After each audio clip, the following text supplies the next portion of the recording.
All right, here we go. Welcome back to the SG Weekly Talk Show. Special guest Jonas Olson of the Pest Control Millionaire podcast. Jonas, obviously going back to the early days of Academy and probably even before that in the service autopilot ecosystem. Really, really excited to have you on here. You've been doing some amazing things, not only in the SA ecosystem, but just overall growing and scaling your pest control businesses. But really, really glad to have you on here. Anybody watching, Jonas has cut his teeth, done it right, and one of the top industry experts across the nation. So I know, Jonas, you've been nice enough to actually come in as one of the experts on a national level here for our Simple Growth Masterminds to be helping us provide some value to the group as well. But if people haven't heard about you in the lawn care pest control ecosystem, you wouldn't mind just giving us a little background on how you cut your teeth in the industry?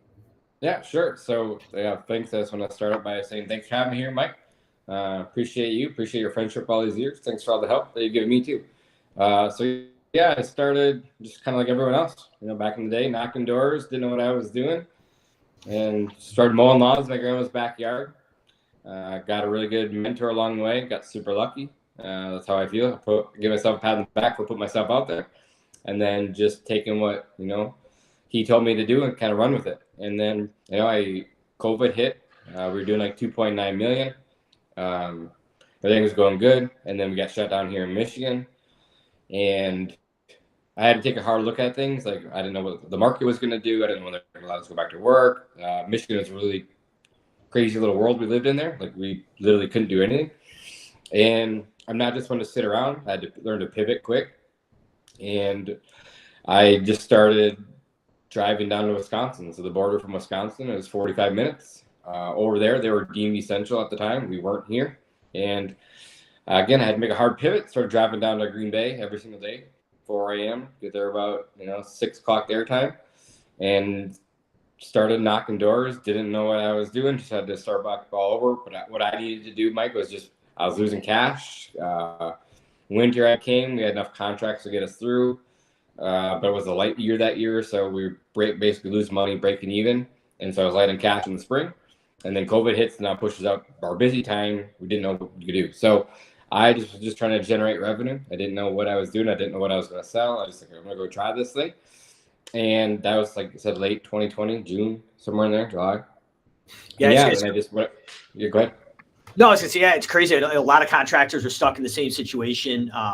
No knock on a lot of the other contractors I know, but I think a lot of us got down there and just did what we had to do to survive and got back down to basics. So I got to give you credit because there's a lot of contractors through the craziness of COVID just kind of sat back and said, hey, we can't control this. But obviously with a young family at that point, driving 45 minutes both ways, each way in the morning, making that sacrifice to continue the growth of the company and get some money on the table, just huge. But I think it was really interesting to see who actually dug in and did it, and kind of who kind of fell apart. So it definitely separated a lot of the companies that we're seeing successful now that were in the past. But I guess was there any takeaways from that experience?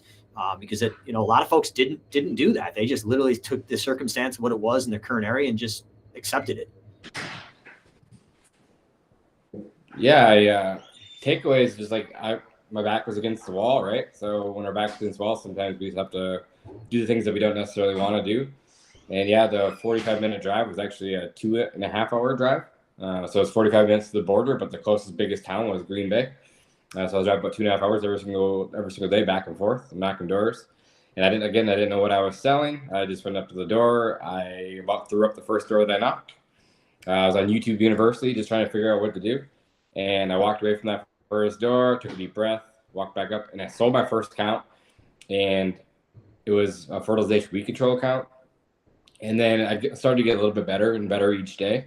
And I started hearing online about the pest control industry. We were already doing a little bit of pest back at home, but not a whole lot. So I knew the arena, not the way I do now. And so I just started focusing on a little bit more. And next thing you know, I built a pretty good route in the pest control side year one. And then I saw the scalability of it. I'm like, oh man, I could do this. So from there, it's like at the end of 2021, I had two companies side by side. They let us go back to work up here, obviously in Michigan. And then so I had this, like, I saw the scalability, I saw the profitability of that industry over like mowing and landscape snow removal. For my area, at least, I'm not saying that every area is like that because it's not, but my area is just 14,000 people. It's a small town, so you have to literally do everything to make a decent sized business. But I saw the scalability in the pest side. I really liked it. And so I decided at the end of 2021 to sell that current company that I had and go all in on Turf Badger. And now, fast forward, 3 years later, we have 9 offices and 100 plus employees. So it's we're cruising now, you know. That's awesome. So in 3 years, 9 locations, well over 100 employees, and strictly just pest control, correct? We do pest control, full service pest control. So we do rodents, some exclusion work. We do, bats, things like that. But we also do fertilization weed control, and we do mosquito. So that's the services that we offer. And it's the only service we offer, and that's probably the one of the takeaways that, Mike, that you asked about, is that when I niched down and got really, really good at just a few things, it was so much easier to scale. Yeah, I couldn't agree with you more. Step number 3 in the 6 simple steps that we teach in Simple Growth in our coaching division is step number 3 is create a simple business, and 3 to 4 main core services. And you nailed it. I'm assuming a lot of that stuff is dual license. So some of the outdoor stuff can be done in multiple services in the same steps. You're double or triple in that ticket value. So that's huge.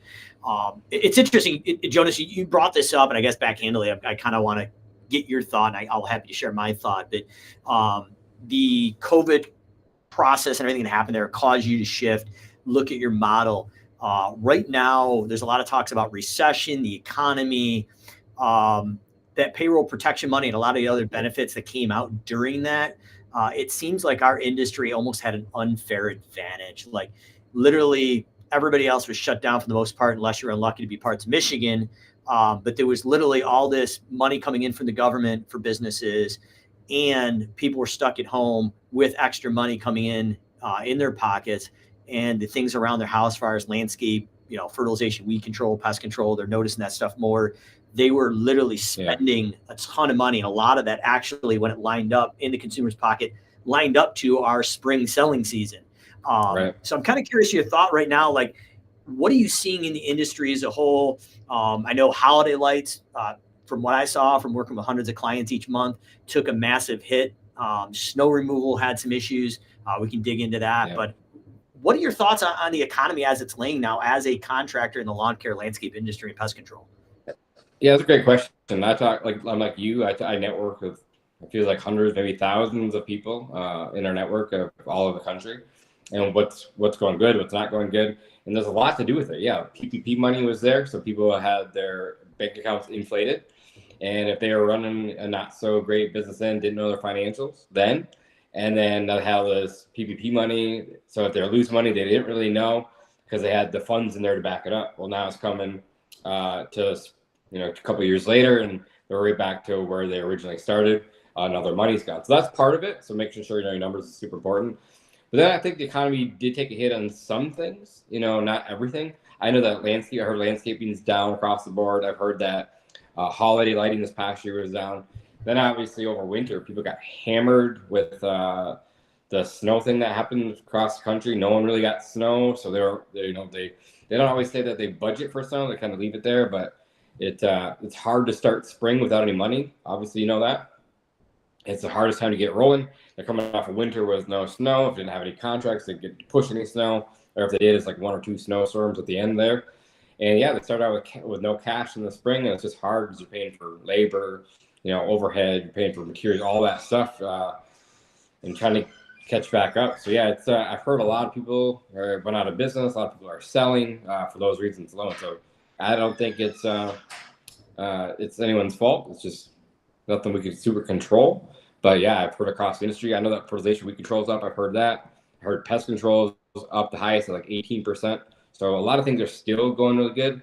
Pest control is one of those things that I feel, again, knock on wood, that's always going to be needed. They show it's COVID proof. They show it's recession proof. So I'm glad I got into when I did. Yeah, I mean, it definitely is. You don't want the creepy crawlers running around the house. At least my wife does. Yeah. I'm probably worse than her. So, yeah, definitely probably not going anywhere. But I would say, like, my thoughts on it, curious your thoughts, you've kind of hit that, it's more of a self-correction.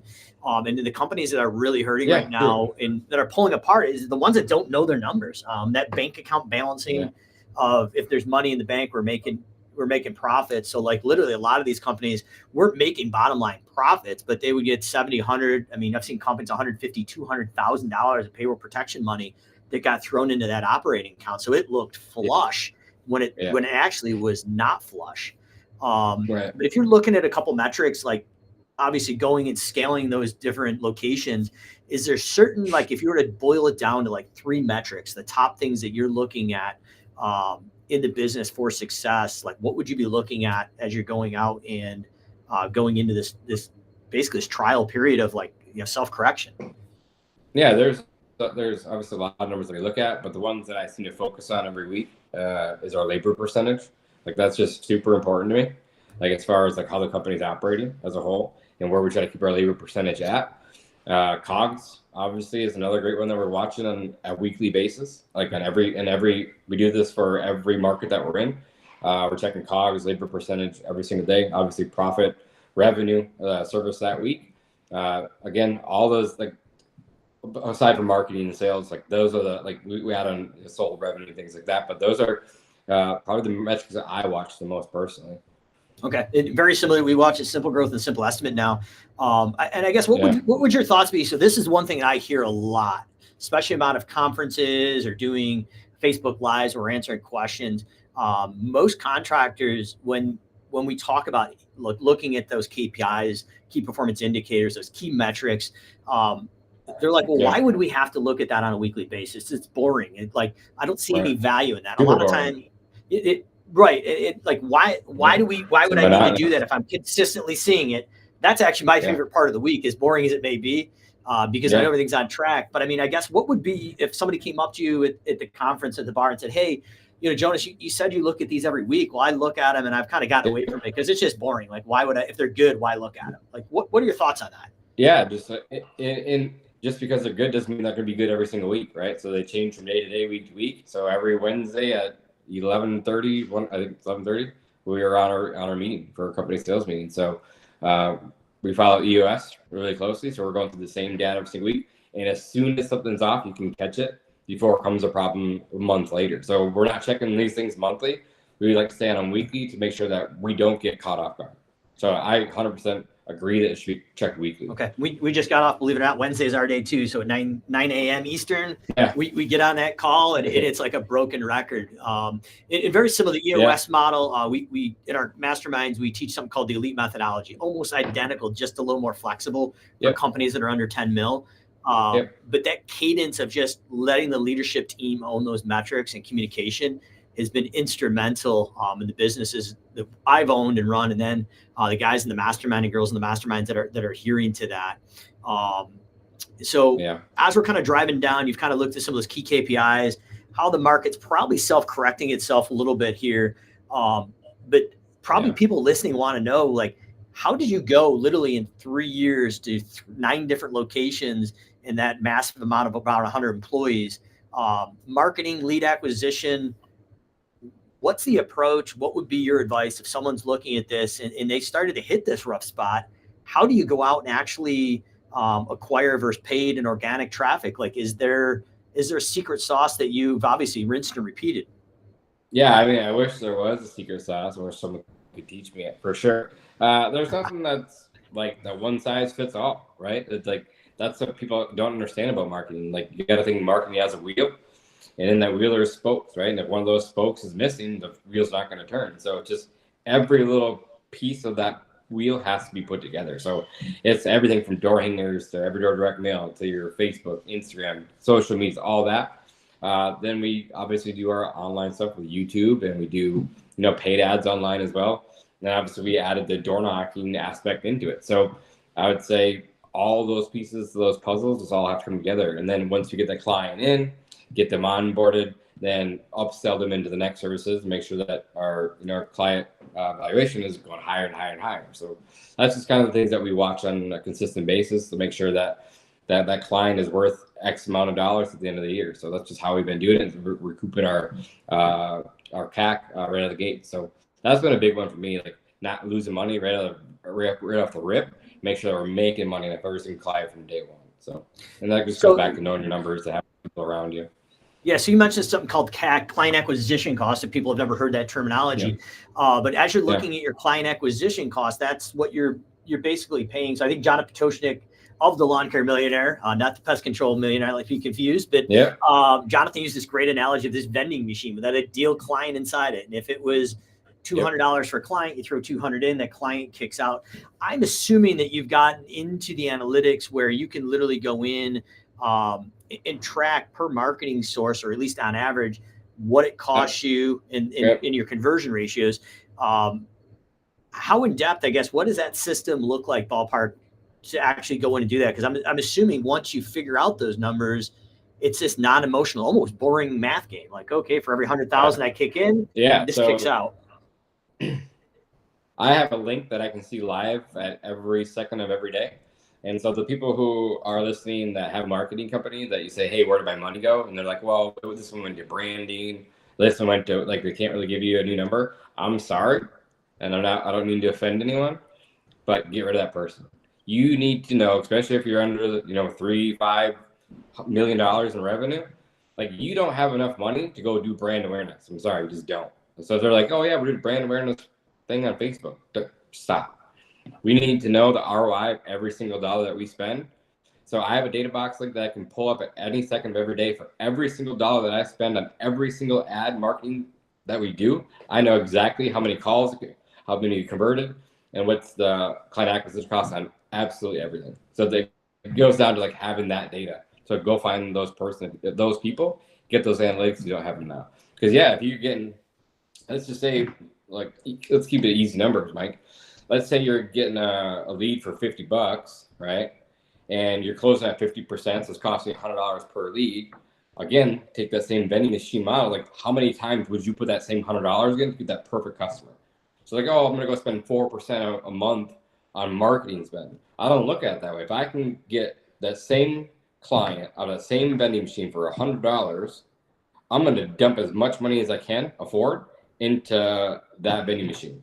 And especially with lawn care, seasonal services like us, like, you get a short selling season. You're talking, if you're down south, maybe from March to May, right? Or for us, it's more like May to June. We get 2-3 months. I'd take all my marketing spend and dump it in those first 3 months, because you're going to get the biggest return for your buck right there.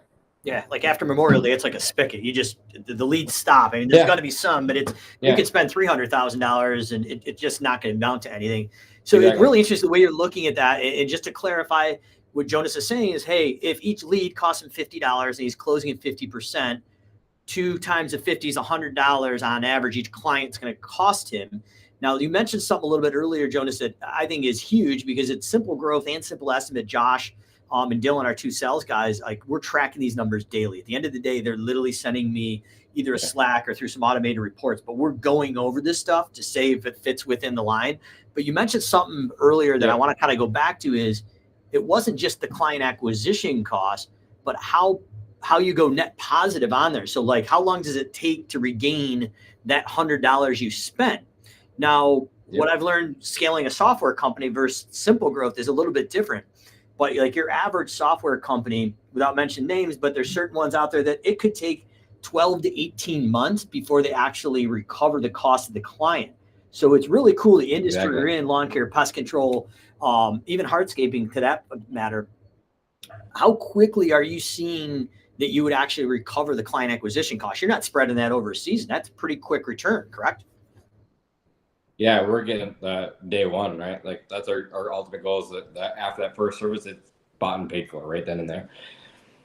And that's interesting is, I guess, if you're listening to this or watching this, what Jonas is looking at is his mindset's completely shifted. So he's looking at it going, well, I'm going to acquire this client for, let's say, $100. I'm going to recover that. A portion of that may go back into the operating or profit account, but he's looking at it as like, during the spring season, how quickly can I take that $100 and push it right back in that machine and kick out the next client? So as you're trying to scale that quickly. I feel like in our industry, and I think $100 is kind of high. So I think you should be, $30, $40, $50 if you're doing it right, and sometimes even cheaper. Like, last year we were sitting at $12 leads. It's like, how many times did you spend $24 to get a new customer? Like, over and over and over again. And now, I'm not saying that this is for every single ad that we run or campaign. Like, our door-to-door is going to be higher because we got to pay our sales guys up. but on average, that's where we were last year. And it's creeping up a little bit, but it's still not bad. So like right now we're like $32, something like that. So a 40,000 square foot view, you are looking analytically at each source, and each one's going to stay within certain variables, but on average, it's a $25 or $30 client acquisition cost, whatever that is. Yeah, because let's just say you're running 2 separate ads. Yeah, let's say you're running 2, 3, 4 ads, right? And one is converting extremely well, and the other 2 aren't doing so well. Why would you keep putting money into those ads that aren't doing so hot, where you just take that same amount of ad spend and put it in the one that's actually getting the biggest return? So you have to watch that consistently and just double down if you need to. And that's what I love about it. I'm so glad we had you on here. And obviously, you've got a compressed schedule. I'm so glad you spent some time with us. But before we go into like anything else, I think you hit it. I guess this could be more of a public service announcement. There's a lot of great ad agencies. We're not picking on anybody. But I can't agree with you more. If your ad agency, whoever's doing this stuff, cannot give you the non-emotional data and back this up, run. Absolutely run, because we've seen clients dumping 40, 50,000 in going, well, I don't know what it's got me. Maybe it's just brand awareness. Like if I can't put a hard number on it, I don't think you should do it. You don't know what you don't know. So people who don't know, like that's who I'm just trying to save. You know, that's what it's all about, is helping those people. Like, nah, we're not doing that. Yeah, and you were actually, I think you and Brandon Peterman, a couple of guys were razzing me a little bit in the front row of my ServEdge talk this year in Dallas, Texas. And I think I actually talked about it. There was one season at Simple Growth. We spent well over $100,000. I don't think we went deep enough and long enough to actually make sure it worked. But full transparency, I didn't have those analytics. And part of it was a third-party marketing firm, and they just couldn't do that. Now, the gentleman we're using now, he's got server-side data tracking and things I don't even understand, but I will tell you that guy can track every little piece of it. And then we can go and say, hey, our client acquisition cost is about 30 or 40% higher than we need it right now or want it. And he's trying other things to drive it down. So it's not an overnight success. You need to go the distance. But if you don't have that data, I mean, it's almost as bad as running your business on your bank account balance. So yeah, I couldn't agree more. And again, marketing companies have come a long way since, you know, 5-10 years ago. So most of the, if not all, but most companies can give you the data. So just know that. Yeah, and it's usually a black hole, but it's getting better. And more of the agencies are working with our clients now. We're able to get them some data tracking and service autopilot, any of the softwares they're using. So that's been helpful. But I guess speaking to like a lot of the paid acquisition, I know before going online, you talked about some crazy stats of your YouTube videos and different social videos averaging around 9,000 views. So I'm just kind of curious the approach. What do you think is causing that drastic difference? And obviously you're investing some time and some money to get these professionally done or doing them in-house. But it's not, I'm assuming it's not a shotgun approach of like the local guy down here taking a picture of his business card and throwing it on Facebook, right? I mean, that's not what we're talking about. Yeah, but again, like if you go through the evolution of what I've done on YouTube or TikTok or whatever, like I started away like I held up a camera trying to figure it out, right? And then you slowly get better. The hardest part is just picking up the camera and do it. So if you guys just want to start, pick up the camera and just do it. Like, yes, it sucks. Yes, it's scary. Yes, you don't want to do it. None of us want to do it. But now, Mike, it's almost become like my full-time job, and I love it. It's fun. Of course, I got editors. I got, videographers, and we put a lot of time and effort writing scripts and what we're going to do. Like, we're planned out for May and June for sure. And then, it's just like getting better editing, we're starting to learn, watch what others are doing, learning from the professionals that are on YouTube, count the minutes and seconds that they're switching up the still frames and things like that, and little buttons that they're adding, like all these little things that just make us keep getting better and better every single day. Like the goal isn't to get better overnight, it's just 1%, week after week, day after day. But like before it was like, I can't wait to get one that's over like 1,000 views. But now consistently, almost every single video is over 10,000 views. Like we posted one last night at like 6-7 o'clock, and it's like 12,000 views. So there's just a lot that we're doing that I'm consistently watching and like stressing out about, make sure that's good. So it's like a full-time job. But like we get so many organic leads just from YouTube. It's crazy. You'll be walking down the street and people will like say, hey, you're the TikTok guys. It's just pretty cool. No, that's awesome. It's a big brand. It's a brand awareness thing on there, but it's a different game, you know? Yeah, and I love your advice too. Like just pick up the camera, pick up the phone, Yeah. just do it. I've been in this video game, not to any level that you're at with those views, but I mean, Garrett Matthews and I literally kind of made a pact 5, 6 years ago that we were gonna just pump consistent content. And Garrett's company now well over 10 million just from the, obviously other things, but the video was a major game changer for him. Obviously, simple growth, simple estimate, Callahan's law care. But I think the grim reality is you kind of just hit on it is like, just do it, because the truth is the first 6 to 12 months, nobody's watching you. So you're going to suck, but it's cool because nobody's going to see it. It is what it is, but you'll gain those chops with it. Yeah. And JP told me to do this 5 years ago. And so I'm just as guilty.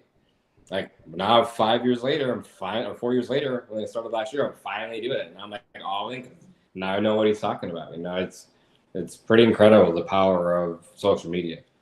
Yeah, the YouTubes, the TikToks, Instagram. Like, again, it's a different brand awareness type thing because we, open up multiple offices and markets and franchising. Like, we're trying to build a big brand to go nationwide. So, like, it's a different play, Yeah, and it's pretty interesting too because everything's changed. So back in the day, even 5, 8 years ago, like there wasn't this ability of actually going out and finding knowledge or learning stuff or actually doing content marketing. So like Marcus Sheridan, book They Ask You Answer.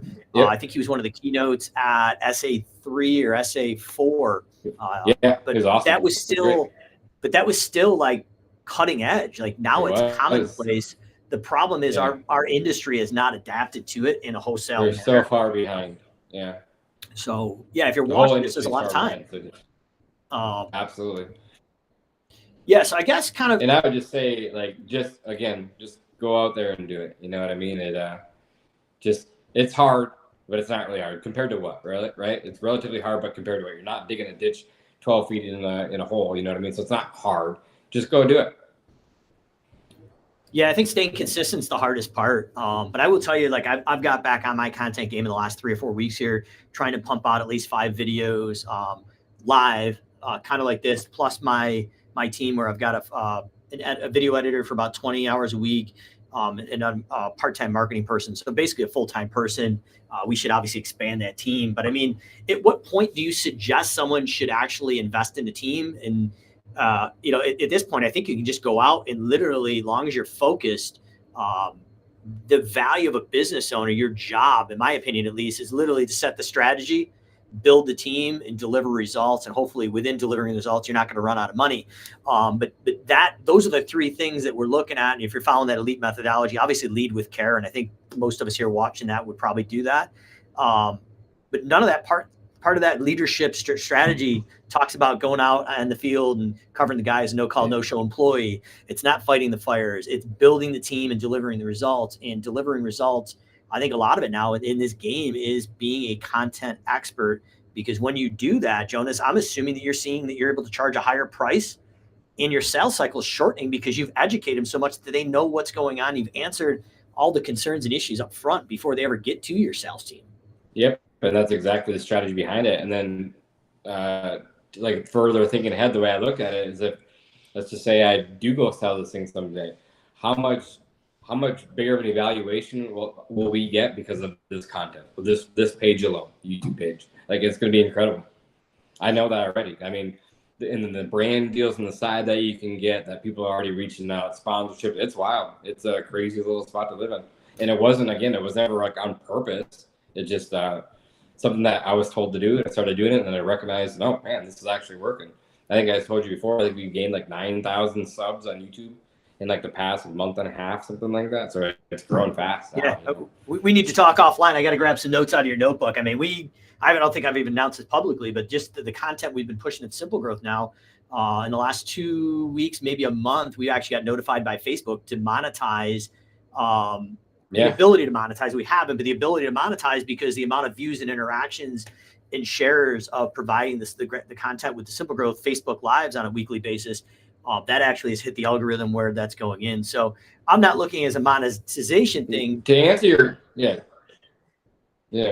your question though, like when's the right time to go like hire like editors and video? Honestly, like I don't necessarily know that you need to. Like, there's so many offshore things that you can do with editing. Hire someone overseas for cheap to edit the videos, record it yourself, put it in a box file, and send it over. To get to where we're at, it's different, right? It's a whole different strategy that we're doing. But if you're just starting out, you don't want to edit yourself, I don't blame you. I'm not an editor either. It would just take up too much of my time. I don't have that time. So yeah, just send it off to an editor overseas and have them edit the content. That's what most people are doing. Like my team's a little bit different. You don't need a videographer. Just grab your phone, grab a tripod, whatever, and just go make some content. Have your buddies that's, works with you, have you film a video for a minute, So yeah, that's what I would do to start out for sure. Yeah, no, and that's how I started. Advice. Yeah, same thing. And I think that's probably the next evolution that we're looking at here. But that was, and it's interesting because I don't know if you're seeing it, but even the selfie style videos that are kind of like not produced, like production, those actually still hit better than the ones the video producer does. So, and that's where I was going with the conversation. Our top video, it's got 10 million views on YouTube and another like 8 or 10 million views on TikTok. So it's 20 million views just on those, all shot from an iPhone. Like all the content that you guys see from me is most often just shot from a regular iPhone. So, we got 20 million plus views on one video from an iPhone 13 or whatever it was. So yeah, it's not about how great of quality it is. Than like the algorithm of YouTube and just following the strategy that they want you to follow. So I agree with you. Well, that's why we were actually using like the big DSLR cameras. They're awesome. Now we don't use them anymore because we got stuck at 20,000 subs. We're like, what is going on? So we just went back to what we were doing and just go back to the iPhone and started picking back up again. So I would say that the quality has to be as great as you think it does. Yeah, I couldn't agree with you more. And it's interesting. Even Garrett's got, I think, 3 or 4 full-time social media video people. And a lot of the stuff is still just cut from their phones, following Garrett around, or he's doing it driving around in his truck. So that seems to be the play. And I think and if you're living in the service autopilot ecosystem coming up like Jonas and I did, and like Garrett and a few of the others, it's interesting because I think that we take a lot of this for granted. I think the industry as a whole, if you're watching this and you're not part of that ecosystem, some of this stuff might be like, wow, I can't believe they're doing this. It's new. But like we're surrounded right now. I feel like it's a huge country, but a small community around where we all came up with JP. That this all seems normal. You got Matt Green, you got Marvin Salcedo. I mean, the list goes on and on, Ted Glazier, but all these guys are doing the same kind of thing. Yeah, Brandon Peterman. I mean, everybody's rinsing and repeating this like blueprint, and it's just working. So if you're watching the show for the first time, you're not from the ecosystem around the group of us that came up with Jonathan Potoshnik, it just works. And Ryan Dice says it best: half-ass is better than no-ass. Like, just go out and do it. Absolutely. It's going to get better as you go. I think you said there's so much information out there now, like it's the information world. And so people are taking in all the info, like day in a day, watching videos and learning. Then they have to at some point go execute. So just set the information down for a side and go execute. Yeah, and I got to laugh. And you've got a couple kids too, kids as Jonas as well. But I don't know. I'm curious what your kids think you do for a living. But I had a career day video I had to send in, and both of them kind of sat down at the counter before dinner. And they're like, Alex, so what do I do for a job? They're like, well, number one, you're a YouTuber like Mr. Beast. Number two, you like to take midday naps and you fire people. So yes, we do make YouTube videos. I do occasionally like a midday nap if I can sneak it in. And the unfortunate part, we do have to fire people. But it's interesting as you go to like the younger generation. My younger one would say, my middle child would say that I'm a pest controller. So she knows. But it is comical because I think it's just as these new consumers are coming up, the perception of buying habits, how they retain and actually find information is significantly shifted. And I don't know if it was Gen Z or Gen X, but one of the new studies that was out is that they would actually trust a social media influencer like Mr. Beast or somebody over a trained medical professional for medical advice. I mean, so that's how crazy this shift is. Because they see them every single day. They see them every single day on YouTube. Yep. They build a relationship with this person, which we're doing through video, and yet the other person doesn't even know them, or they become your best friend. So like the first time it happened to me, I was in Boston at Pest World 2023, and someone walked up to me, and Jonathan told me this was going to happen. It happened to him all the time. Like I was one of his, like, hey, you're the pest control guy. I'm like, what? Hey, you're the TikTok guy. I'm like, what do you mean? Yeah, you're the TikTok guy, the pest control millionaire guy. I'm like, whoa, that's weird. Now it just happens all the time. I'm used to it, but at first I was like, oh, that's super weird. So yeah, it just happens. They build this big relationship with you. They think you're your best friends, and you're like, oh wait, who are you again? It's kind of cool. Yeah, I saw that first time at I love Service Autopilot's third conference there, where Jonathan, for some reason, trusted me and let me on stage. Almost literally took a header off the backside of it, literally. But on a smaller scale, I think the cool thing is, Jonas, you hit on it, is when we started making those videos 6-7 years ago. At that point, I was still filling in for the sales role occasionally in the spring rush. So I would go up to somebody's house. They're like, "You're the guy in the video that I got through the automation." Yeah. And it didn't matter what the price is. If the price was in the ballpark, they're like, "I know you, I like you, I trust you." And like, literally they'd call their husband over and be like, "Hey, look, it's Mike from the video." And like, "Oh, let's sign up." Like, price wasn't an option. So yeah, and that's exactly our strategy. Just be the educators, for Pest Badger itself is educate the consumer. And then for the Pest Badger itself, growing ourselves, open up more offices, it's educating, the people who are already in the industry that want to make a change, or that want to start a new branch. So that's just what our target audience is a little bit different, but it's a play for both, Love it. Well, I know you got a compressed schedule, so I want to wrap this up, but I want to at least go on to be able to, like, how can we find you? Where can we see you online? And in addition, closing thoughts with the kind of uncertainty of the economy, the self-checking, everything that's kind of coming down the pipeline. What would be your advice for somebody right now that is seeing a rough winter going into the spring? Cash flow's tight, things aren't great. What would be your advice for them as a takeaway, as an action item? If you were to do 2 or 3 things in the next month, what would be those action items to say, hey, let's get this ship righted? Yeah, I think just sharpening the saw with everything. Like, I realize that it's super busy, right? It's crunch time, it's go time, but sharpening the saw still, which means like you have an axe, and you chop it down. 2 guys have an axe.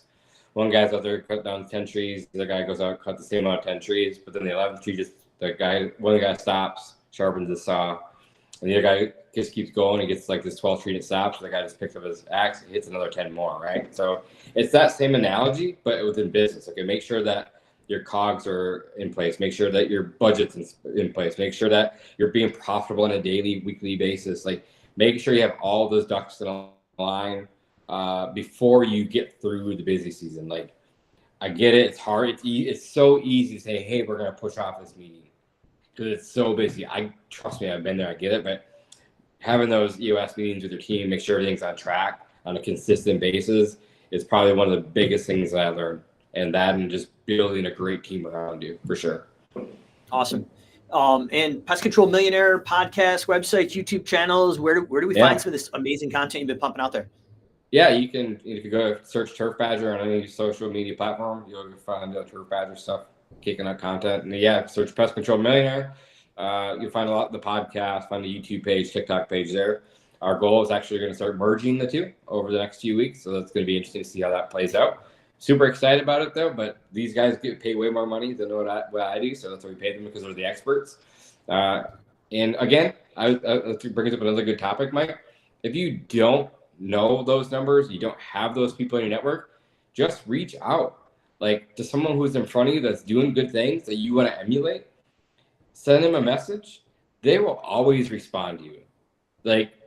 So they're like myself, Mike, you're always wanting to help. Like, this is what we're here for. So if you don't have those people, just reach out to them and they'll help you along the way, or at least put you in a connection with someone who's better at financing than I am, and that you are, that's someone who's really good. That's their forte. So brings up that. But yeah, Pest Control Millionaire, you can find me, Jonas Olson official on Instagram. So I'm actually super easy to find. Love it, brother. Appreciate what you're doing for the industry. Love watching the ride, and appreciate the friendship. So thanks again. We'll catch you guys next week at the SG Weekly Talk Show.